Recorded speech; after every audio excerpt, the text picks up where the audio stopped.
नमस्कार।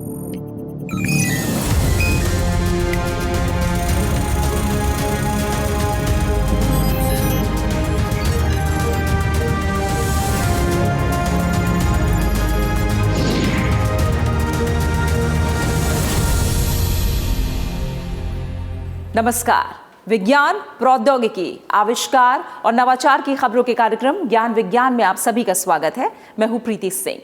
आज के इस अंक में हम बात करेंगे हाल ही में लॉन्च किए गए एकीकृत स्वास्थ्य सूचना मंच की। बताएंगे क्या है 13 अप्रैल से देश भर में शुरू किया जा रहा विज्ञान भारती का आहार क्रांति अभियान। खबरें और भी होंगी, लेकिन सबसे पहले देखते हैं इस अंक की सुर्खियां। राष्ट्रव्यापी रोग निगरानी के लिए एकीकृत स्वास्थ्य सूचना मंच तैयार। स्वास्थ्य के क्षेत्र में विश्व के सबसे बड़े डिजिटल मंच पर वास्तविक समय में उपलब्ध होगा बीमारियों का डेटा। भारतीय शोधकर्ताओं ने की कोरोना के लिए संभावित दवा की पहचान। शोधकर्ताओं ने मौजूदा रेपोमाइसिन दवा को पुनरुद्देशित कर कोरोना मरीजों पर परीक्षण की दी सलाह। हाथियों की निगरानी के लिए विज्ञ संवेदक आधारित चेतावनी प्रणाली। आर्टिफिशियल इंटेलिजेंस तकनीक द्वारा संरक्षित वन्य क्षेत्र से गुजरने वाले राजमार्ग और रेलवे होंगे सुरक्षित। और हरित क्रांति और श्वेत क्रांति के बाद अब देश में होगी आहार क्रांति। समाज में सकारात्मक पोषण को बढ़ावा देने के लिए सरकारी और गैर सरकारी संगठनों ने की एक संयुक्त पहल। स्वास्थ्य सेवाओं को बेहतर करने के लिए अब स्वास्थ्य और परिवार कल्याण मंत्रालय ने एकीकृत रोग निगरानी कार्यक्रम के डिजिटल प्लेटफॉर्म की शुरुआत की है। हाल ही में केंद्रीय मंत्री डॉक्टर हर्षवर्धन ने एक वर्चुअल आयोजन में पहले एकीकृत स्वास्थ्य सूचना मंच का शुभारंभ किया, जो विश्व का सबसे बड़ा ऑनलाइन रोग निगरानी मंच होगा। इससे पहले केंद्रीय मंत्री ने दुर्लभ रोगों के लिए राष्ट्रीय नीति 2021 को भी मंजूरी दे दी है। जन स्वास्थ्य के क्षेत्र में ये दोनों ही कदम महत्वपूर्ण माने जा रहे हैं। ज्ञान विज्ञान की एक रिपोर्ट। भारत जैसे विशाल और विश्व की दूसरी सबसे बड़ी जनसंख्या वाले देश में जन स्वास्थ्य सेवाओं के लिए भी एक बड़ा नेटवर्क है, लेकिन विभिन्न परिस्थितियों और बढ़ती बीमारियों के चलते सबको अनुकूल स्वास्थ्य सेवाएं मुहैया कराना एक बड़ी चुनौती है। इन्हीं बाधाओं को दूर करने के लिए अब एकीकृत स्वास्थ्य सूचना मंच की शुरुआत की गई है। ये मंच भारत सरकार के मौजूदा एकीकृत रोग निगरानी कार्यक्रम का परिष्कृत अगली पीढ़ी का डिजिटल संस्करण है। हाल ही में केंद्रीय विज्ञान एवं प्रौद्योगिकी, पृथ्वी विज्ञान और स्वास्थ्य एवं परिवार कल्याण मंत्री डॉक्टर हर्षवर्धन ने इस डिजिटल प्लेटफॉर्म को लॉन्च किया। माना जा रहा है कि ये विश्व का सबसे बड़ा ऑनलाइन रोग निगरानी मंच होगा, जिसके द्वारा पूरे देश के हर क्षेत्र और हर समुदाय में फैल रहे रोगों की वास्तविक समय पर निगरानी की जाएगी और पहले हो रही 18 बीमारियों की निगरानी की तुलना में अब 33 रोगों पर नजर रखी जा सकेगी। मोबाइल टैबलेट की सहायता से हमारे एएनएम और आशा वर्कर्स, सभी ग्रास रूट लेवल के लोग रियल टाइम इंफॉर्मेशन किसी भी बीमारी के कहीं पर भी प्रकट होने की दिशा में वो सबमिट करेंगे।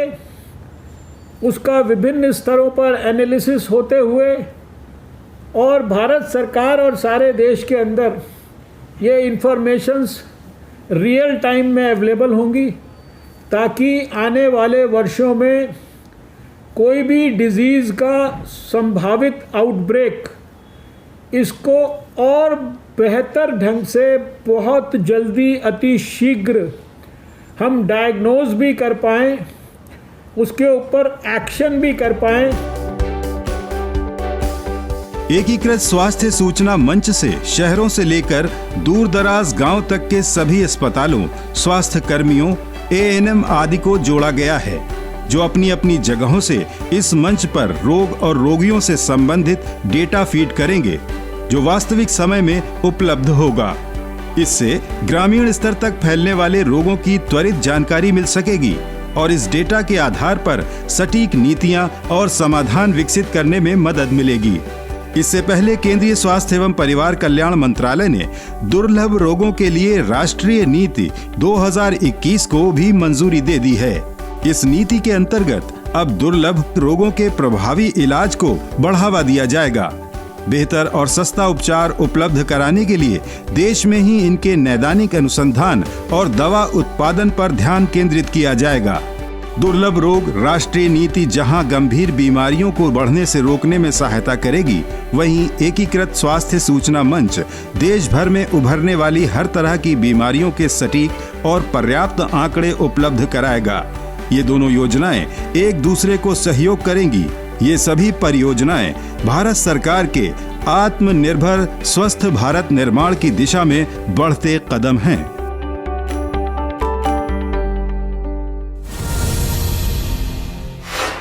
कोरोना के खिलाफ जहां सफल टीकाकरण अभियान चलाए जा रहे हैं, वहीं इस महामारी से निपटने के लिए दवा के तौर पर भी कई नए उपाय सामने आ रहे हैं। हाल ही में आइसर भोपाल और university of Nebraska medical centre USA के शोधकर्ताओं ने कोविड-19 के लिए एक दवा की पहचान की है। शोधकर्ताओं के मुताबिक पहले से इस्तेमाल की जा रही रेपामाइसिन नाम की दवा का कोरोना उपचार में भी इस्तेमाल किया जा सकता है। एक रिपोर्ट। कोरोना महामारी के खिलाफ कई सफल उपाय किए गए हैं, जिनमें टीकाकरण अभियान भी शामिल हैं। टीकाकरण से संक्रमण को नियंत्रण में लाया जा सकता है, लेकिन इससे ये संक्रमण शायद पूरी तरह खत्म करना संभव ना हो। वैज्ञानिक इस दिशा में मौजूदा दवाओं को कोरोना के लिए पुनर्उद्देशित करने पर भी काम कर रहे हैं। इसी कड़ी में अब भारतीय विज्ञान शिक्षा एवं अनुसंधान संस्थान आइसर भोपाल और university of Nebraska medical centre America के शोधकर्ताओं ने कोविड-19 के खिलाफ इस्तेमाल की जा सकने वाली एक नई दवा की पहचान की है। शोधकर्ताओं ने ट्रांसप्लांट चिकित्सा और कैंसर के उपचार में दी जाने वाली रेपामाइसिन पर शोध किया और पाया कि ये दवा कोरोना वायरस के खिलाफ ज्यादा प्रभावी साबित हो सकती है। ये अध्ययन हाल ही में अंतर्राष्ट्रीय एल्जेवियर शोध पत्रिका केमिको बायोलॉजिकल इंटरैक्शंस में प्रकाशित किया गया है। Rapamycin is a drug which is already approved for various treatments. रेपामाइसिन पहले से ही विभिन्न उपचारों के लिए स्वीकृत है। इसका उपयोग अंग प्रत्यारोपण या कैंसर उपचार के लिए किया जाता है। ये एक एंटी एजिंग दवा के तौर पर भी जानी जाती है और मोटापे को नियंत्रित करने के लिए भी इसका इस्तेमाल किया जाता है। जैसा कि मोटापे से ग्रस्त और बुजुर्गों को कोरोना से जान जाने का ज्यादा खतरा देखा गया है, इसलिए हमें लगता है कि रेपामाइसिन इस बीमारी में मदद कर सकती है। I think that rapamycin can sort of help in that disease. Eicher Bhopal के प्रधान वैज्ञानिक डॉक्टर अमजद हुसैन और university of Nebraska medical centre के सह प्राध्यापक डॉक्टर सिद्धप्पा एन बायरा रेड्डी द्वारा किए गए इस अध्ययन में देखा गया कि रेपामाइसिन वायरस नहीं बल्कि संक्रमण को बढ़ावा देने वाले मेजबान प्रोटीन्स पर काम करती है। ये प्रोटीन संश्लेषण को रोकती हैं, साथ ही वायरस की प्रतिकृति को भी पकड़ सकती हैं। इसलिए रेपामाइसिन वायरस के म्यूटेशन यानी बदलाव की चुनौती का भी सामना कर सकती है। रेपामाइसिन एंटी एजिंग और मोटापे पर भी कारगर रही है और अध्ययनों के मुताबिक युवा और सामान्य लोगों की तुलना में कोविड-19 बूढ़े और मोटापे से ग्रस्त लोगों के लिए ज्यादा जानलेवा साबित हुआ है। ये इस समस्या को भी कम कर सकती है। Rapamycin is known to inhibit protein synthesis, which is one of the रेपामाइसिन को प्रोटीन संश्लेषण रोकने के लिए जाना जाता है, जो वायरस बढ़ने की आवश्यक प्रक्रिया में से एक है। वायरस को नए कण संश्लेषित करने के लिए बहुत सारे प्रोटीन की जरूरत होती है। ये एक और वजह है रेपामाइसिन के मददगार होने की। हमने नवंबर 2020 में इस अध्ययन को प्रकाशित किया था। बाद में लैंसेट लॉन्जेविटी जैसी प्रतिष्ठित पत्रिका में अन्य प्रकाशन भी आए, जिनमें कोविड-19 के लिए रेपामाइसिन और रेपालॉग को संभावित उम्मीदवार माना गया है। as a potential candidate for the treatment of COVID-19. कोविड-19 को लेकर रेपामाइसिन की उपयोगिता पर प्रतिष्ठित पत्रिका लैंसेट हेल्दी लॉन्जेविटी में भी एक शोध प्रकाशित हो चुका है। खास बात ये कि रेपामाइसिन का अन्य बीमारियों के लिए पुनरुद्देशीय नैदानिक परीक्षण किए जा चुके हैं, इसलिए इसे सीधा कोविड-19 पर परीक्षण के लिए इस्तेमाल किया जा सकता है। किसी संक्रमण के खिलाफ नई दवा विकसित करने में दशकों का समय लग सकता है। ऐसे में मौजूदा दवाइयों का कोरोना संक्रमण के लिए इस्तेमाल एक त्वरित और आशाजनक समाधान कहा जा सकता है।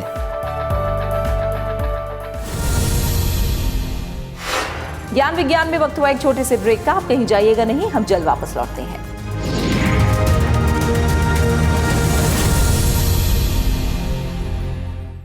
ब्रेक के बाद आपका स्वागत है। आप देख रहे हैं ज्ञान विज्ञान। चंडीगढ़ स्थित वैज्ञानिक और औद्योगिक अनुसंधान परिषद के केंद्रीय वैज्ञानिक उपकरण संगठन ने हाथियों पर नजर रखने के लिए निगरानी और चेतावनी प्रणालियां विकसित की हैं। आर्टिफिशियल इंटेलिजेंस आधारित संवेदकों का इस्तेमाल करके तैयार की गई ये स्वचालित प्रणालियां संरक्षित वन क्षेत्र से गुजरने वाले राजमार्गों और रेलवे ट्रैक्स के आसपास स्थापित की जाएंगी। इससे हाथियों और रेलवे दोनों को एक दूसरे से होने वाले नुकसान को कम किया जा सकेगा। इस तकनीक से अन्य क्षेत्रों में भी वन्यजीव और मानव के बीच टकराव को रोका जा सकता है। एक रिपोर्ट।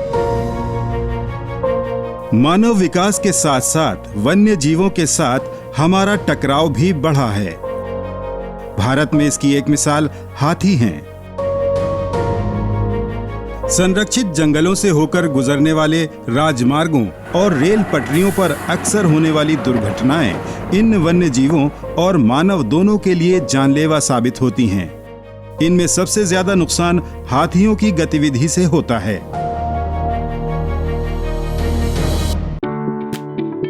इसी समस्या को देखते हुए भारतीय वन्य जीव संस्थान और world wide fund for nature India की परियोजना के तहत CSIR के केंद्रीय वैज्ञानिक उपकरण संगठन ने हाथी गतिविधि पहचान और चेतावनी प्रणालियां विकसित की हैं। भूकंप संवेदन आधारित एलिसीस अलर्ट और थर्मल इंफ्रारेड इमेजिंग आधारित एलिथर्म अलर्ट, ये दोनों ही प्रणालियां स्वचालित रूप से रेलवे ट्रैक के आसपास आने वाले हाथियों के बारे में संबंधित विभागों को पूर्व सूचना दे सकती हैं। एलिथर्म अलर्ट में थर्मल इंफ्रारेड इमेजिंग सेंसर्स को रेलवे ट्रैक के आसपास स्थापित किया गया है। आर्टिफिशियल इंटेलिजेंस और मशीन लर्निंग आधारित ये कैमरे रात के अंधेरे में भी वन्य जीवों की पहचान कर वास्तविक समय में रेलवे और स्थानीय वन विभाग को चेतावनी जारी कर सकते हैं, जिससे दुर्घटना होने से रोका जा सकता है। Firstly, it needs to work 24/7. सबसे पहले जरूरत थी कि ये दिन रात काम करे। हम कृत्रिम प्रकाश का उपयोग नहीं कर सकते थे क्योंकि इससे जानवरों की गतिविधि प्रभावित होती। हमने एक इमेजिंग समाधान तलाशा जो अंधेरे में भी कारगर है। हमने थर्मल इमेजिंग और भूकंपन सेंसर तकनीक चुनी। व्यवहार्यता अध्ययन के लिए अभी ये सिस्टम राजाजी टाइगर रिजर्व में रेलवे ट्रैक पर 200 मीटर के दायरे में लगाए गए हैं। थर्मल कैमरे इस तरह से लगाए गए हैं जो ट्रैक क्रॉस करने वाले हर वन्य जीव पर नजर रखते हैं। Tiger Reserve, the thermal camera is mounted such that it sees through the railway track for any kind of animal crossing. CSIO ने दूसरी प्रणाली के लिए भूकंप संवेदकों का इस्तेमाल किया है। इसके लिए जियोफोन भूकंप संवेदकों का व्यूह तैयार किया, जिसे आर्टिफिशियल इंटेलिजेंस और मशीन लर्निंग आधारित मुख्य उपकरण से जोड़ा गया। शोधकर्ताओं ने प्रायोगिक तौर पर पहले जंगल क्षेत्र में वास्तविक परिस्थितियों के बीच हाथियों को चलवाकर उनकी चाल से उत्पन्न होने वाले भूकंपन का पैटर्न तैयार किया और इसे उपकरण में फीड कर दिया गया। अब जैसे ही हाथी इन संवेदकों के पास से गुजरते हैं, सिस्टम चाल पैटर्न से उनकी पहचान कर स्वतः SMS या ईमेल द्वारा केंद्रीय सर्वर को अलर्ट जारी कर देता है। We have designed one instrument where a multiple of these sensors, because these sensors. हमने एक ऐसा उपकरण डिजाइन किया जिसमें बहुत सारे सेंसर्स हैं। चूंकि सेंसर्स की रेंज बहुत कम, लगभग 10 मीटर तक ही होती है, इसलिए हमने व्यू आधारित वितरित संवेदन क्षेत्र का उपयोग किया है, जिसमें बहुत सारे सेंसर से प्राप्त डेटा का एक उपकरण संसाधित कर केंद्रीय सर्वर को सिर्फ अलर्ट भेजेगा। In an instrument and will only send the alert to the central server. So we have a local server being. हमने डेटा विश्लेषण के लिए एक स्थानीय सर्वर लगाया है। ये बैकहोल इंटरनेट जैसे कम क्षमता वाले वाइड एरिया नेटवर्क से जुड़ा है, ताकि दूरस्थ केंद्रों जैसे चंडीगढ़ और देहरादून स्टेशनों को भी अलर्ट भेजा जा सके। Remote stations like Chandigarh or to the Dehradun office also. इन दोनों ही प्रणालियों में इस्तेमाल उपकरणों को मौसम और कठिन भौगोलिक परिस्थितियों के अनुरूप तैयार किया गया है। ये प्रणालियां न के बराबर ऊर्जा का इस्तेमाल करती हैं और बैटरी आधारित हैं। फोन या इंटरनेट समस्या को देखते हुए इन प्रणालियों को कम रेंज वाले लो रावैन नेटवर्क से जोड़ा गया है ताकि संचार होता रहे। परिवहन के अलावा इन चेतावनी प्रणालियों का प्रयोग फसलों को जानवरों से बचाने के लिए भी किया जा सकता है। फिलहाल ये प्रणालियां देहरादून के कंसाराव राजाजी टाइगर रिजर्व में लगाई गई हैं। अगर इनका पूरे देश में इस्तेमाल किया जाए तो वन्य जीवों और मानव टकराव को रोककर दोनों को एक दूसरे से होने वाले नुकसान से रोका जा सकता है।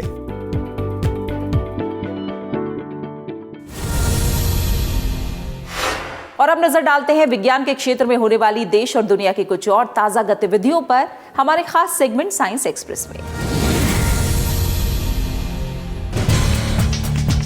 भारतीय रेल इंजीनियरिंग का बेहतरीन नमूना कहे जाने वाले चिनाब नदी पर बन रहे रेलवे पुल के आर्क यानी मेहराब का काम पूरा कर लिया है। कश्मीर घाटी को रेल मार्ग द्वारा बाकी देश से जोड़ने वाली परियोजना के तहत बन रहा ये विश्व का सबसे ऊंचा रेलवे पुल है। चिनाब नदी पर दो पहाड़ों के बीच बने इस मेहराब की ऊंचाई लगभग 359 मीटर है। ये निर्माण भारत की किसी भी रेल परियोजना के सामने आने वाली सबसे बड़ी चुनौती है। 1315 मीटर लंबाई का ये पुल पेरिस के एफिल टावर से भी 35 मीटर ऊंचा है और भूकंप रोधी होने के साथ साथ 266 किलोमीटर प्रति घंटा की रफ्तार से चलने वाली हवाओं के दबाव को सह सकता है। उत्तर रेलवे के अधीन इस पुल का निर्माण कोंकण रेलवे कर रहा है, जिसके डिजाइन और जांच में भारतीय विज्ञान संस्थान बेंगलुरु, भारतीय प्रौद्योगिकी संस्थान दिल्ली और रुड़की सहित कई विदेशी विशेषज्ञ कंपनियों और रक्षा अनुसंधान एवं विकास संगठन ने सहयोग किया है। मेहराब का काम पूरा होने के बाद अब स्टे केबल हटाने से लेकर ट्रैक बिछाने तक के काम शुरू किए जाएंगे। इस निर्माण में पहली बार कई अत्याधुनिक तकनीकों का इस्तेमाल किया गया है। ड्रग रिपर्पजिंग अनुसंधान के तहत अब जायडस कैडिला ने अपनी हेपेटाइटिस की दवा का इस्तेमाल कोरोना के खिलाफ करने की अनुमति मांगी है। भारतीय औषधि महानियंत्रक को भेजे गए आवेदन में कहा गया है कि हेपेटाइटिस की दवा पेगिलेटेड इंटरफेरॉन अल्फा 2B का क्लिनिकल ट्रायल किया गया और इस दवा का कोरोना वायरस पर सकारात्मक प्रभाव देखा गया। जायडस कैडिला की ये दवा पेगीहेप नाम से बाजार में उपलब्ध है। इस दवा के इस्तेमाल से परीक्षण के दौरान कोरोना मरीज ज्यादा तेजी से ठीक हुए और उनमें किसी तरह के साइड इफेक्ट का जोखिम नहीं देखा गया। पिछले साल एक अंतर्राष्ट्रीय शोधकर्ता दल द्वारा वुहान में भी इस दवा का कोरोना मरीजों पर विश्लेषण किया जा चुका है। कंपनी के मुताबिक ऐसे में जब कोविड-19 के प्रभावकारी उपचार की तलाश की जा रही है, पेगिलेटेड इंटरफेरॉन अल्फा एक समाधान बन सकती है। हाल ही में नासा के वैज्ञानिकों ने यूरेनस ग्रह से परावर्तित हो रही एक्सरे किरणों का पता लगाया है। विशेषज्ञों का मानना है कि एक्सरे उत्सर्जन को समझने से ग्रह की विशेषताओं और संरचना के बारे में महत्वपूर्ण जानकारियां हासिल की जा सकती हैं। हालांकि यूरेनस से हो रहे इस परावर्तन के कारण का अभी तक सही पता नहीं चल सका है। यूरेनस हमारे सौर मंडल में सूर्य से 7वां ग्रह है, जो व्यास के आधार पर तीसरा और द्रव्यमान के आधार पर चौथा सबसे बड़ा ग्रह है। यह अध्ययन नासा के चंद्रा स्पेस टेलीस्कोप द्वारा साल 2002-2017 के अवलोकनों पर आधारित है। अभी तक की जानकारी के अनुसार खगोलविद दो तरह की संभावनाओं पर विचार कर रहे हैं। पहला ये कि एक्सरे उत्सर्जन का स्रोत यूरेनस के छल्लों से आसपास के वातावरण में मौजूद इलेक्ट्रॉन प्रोटॉन जैसे कणों के टकराव से ऐसा हो सकता है, या फिर इसका कारण सूर्य की किरणें हैं, यानी यूरेनस भी बृहस्पति और शनि ग्रहों की तरह सूर्य की एक्सरे किरणों को ही परावर्तित कर रहा है।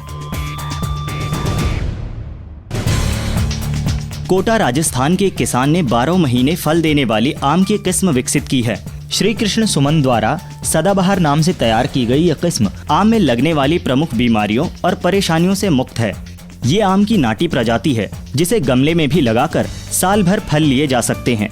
पेशे से माली रहे श्री कृष्ण सुमन ने साल 2000 में अपने बाग में आम का तेजी से बढ़ने वाला पेड़ देखा, जिसमें साल भर बौर आते हैं। उन्होंने इस पेड़ से 5 कलम तैयार की और पिछले करीब 15 साल की मेहनत के बाद ये आम की नई प्रजाति तैयार करने में कामयाब हो गए, जिसे राष्ट्रीय नवप्रवर्तन प्रतिष्ठान भारत द्वारा मान्यता दी जा चुकी है। NIF ने ICAR के राष्ट्रीय बागबानी अनुसंधान संस्थान को इस प्रजाति के मूल्यांकन की जिम्मेदारी दी है। साथ ही आम की इस प्रजाति को राष्ट्रीय पादप आनुवांशिक संसाधन ब्यूरो में रजिस्टर कराने के प्रयास किए जा रहे हैं। ज्ञान विज्ञान में वक्त है एक और छोटे से ब्रेक का। हम जल्द वापस लौटते हैं।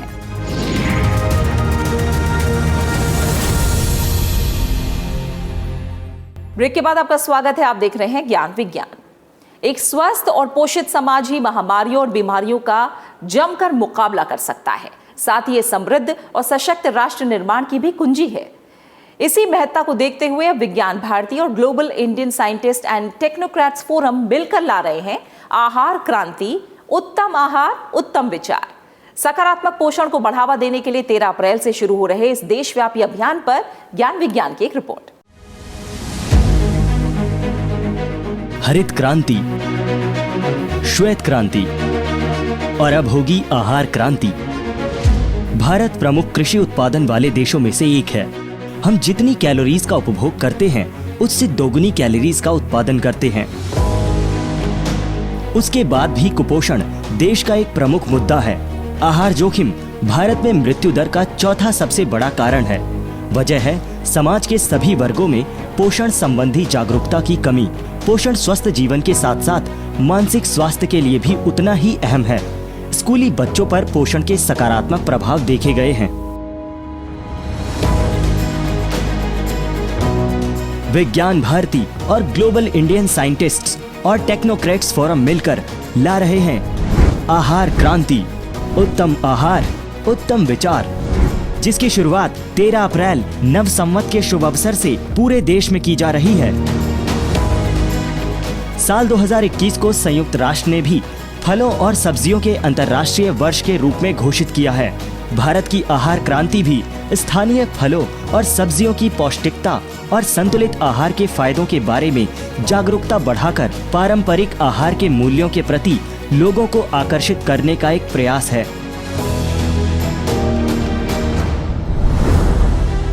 हम सब जानते हैं कि पोषण बेहतर जीवन का आधार है। पोषण ही बचपन से बेहतर संज्ञानात्मक कौशल विकसित करने में मदद करता है और जीवन के हर पड़ाव पर हर क्षेत्र में बेहतर प्रदर्शन के लायक बनाता है। एक स्वस्थ जीवन ही समृद्ध समाज का निर्माण कर सकता है। भारत के आयुर्वेद ज्ञान ने पूरी दुनिया का मार्गदर्शन किया है और अब समय है कि हम उसी समृद्ध ज्ञान को फिर से जीवन में लागू कर स्वास्थ्य और सामाजिक चुनौतियों का मुकाबला करें। पोषण की कुंजी हमारे आसपास के फल, सब्जियों और प्राकृतिक उत्पादों में छिपी हुई है। सकारात्मक पोषण में यही पारंपरिक बाजार हमारी मदद कर सकते हैं, जिससे अर्थव्यवस्था भी स्वस्थ होगी। इस आंदोलन से उच्च वर्धित फसलों की मांग बढ़ेगी, खाद्य प्रसंस्करण उद्योग के लिए अवसर बढ़ेंगे, जिससे किसानों के लिए नए अवसर पैदा होंगे। इस बहुमुखी विकास आंदोलन आहार क्रांति का उद्देश्य है इस ज्ञान को जन जन तक पहुंचाना। यह आंदोलन देश के हर कोने तक पहुंचे, इसके लिए हर वर्ग का जुड़ना जरूरी है। विशेषज्ञों से समाज सेवियों और शिक्षकों तक, शिक्षकों से छात्रों तक और छात्रों से उनके परिवारों तक एक कड़ी में काम करना होगा। देश के हर नागरिक के लिए ये मौका है विश्व स्तर पर भारत को स्वास्थ्य और आत्मनिर्भर का उदाहरण बनाने का। तो आइए आहार क्रांति से जुड़कर एक मजबूत दीर्घ आयु गठबंधन तैयार करें और एक बार फिर भारत को विश्व गुरु स्थापित करें। आहार क्रांति, उत्तम आहार उत्तम विचार।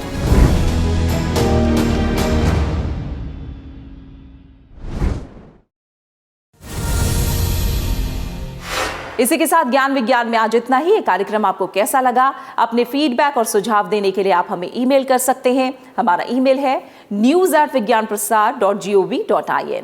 आप अपनी राय हमें डाक द्वारा भी भेज सकते हैं। हमारा पता है विज्ञान प्रसार, 5वां तल, पृथ्वी भवन, लोधी रोड, नई दिल्ली 110003। विज्ञान और प्रौद्योगिकी से जुड़ी ताज़ा जानकारियों के साथ अगले हफ्ते इसी वक्त इसी चैनल पर हम फिर हाजिर होंगे। तो बने रहिए हमारे साथ वैज्ञानिक सोच के साथ। नमस्कार।